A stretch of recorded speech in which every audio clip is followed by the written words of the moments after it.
Good everyone.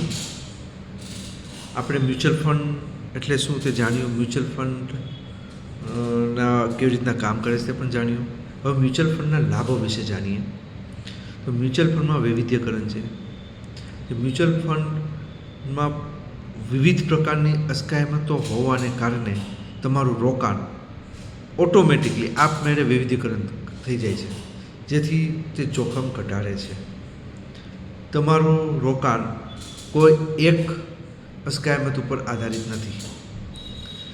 બીજું, વ્યવસાયિક સંચાલન. વ્યવસાયિકો ભંડોળનું સંચાલન કરતા હોવાથી તમારે કોઈ પણ શેરબજાર, શેર માર્કેટ એના ઉપર ટ્રેક કરવાની કે એના ઉપર વોચ રાખવાની જરૂર નથી. એટલે તમે તમારા સમયમાં તમારું કામ કરી શકો છો. ત્રીજું આપણે ગણીએ તો સુલભતા.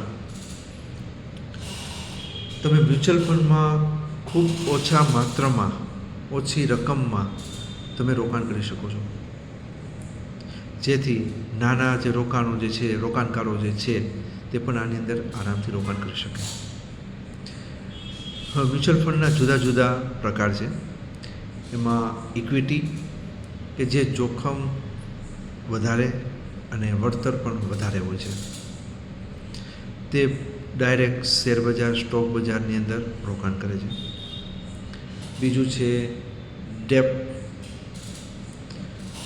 Equity fund, debt fund. Debt fund જે છે તે બોન્ડ ઉપર અને મની માર્કેટ એમાં ઇન્વેસ્ટ કરે છે, કે જેથી તમારું જોખમ ઓછું તેમ વળતર પણ ઓછું હોય છે એમાં.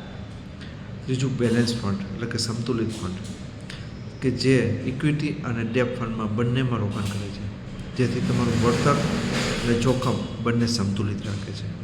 આ મુખ્ય ત્રણ છે.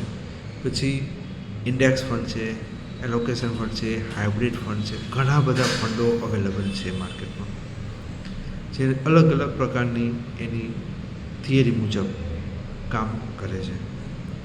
તો મ્યુચ્યુઅલ ફંડ આપને સમજાઈ ગયું હશે. Thank you.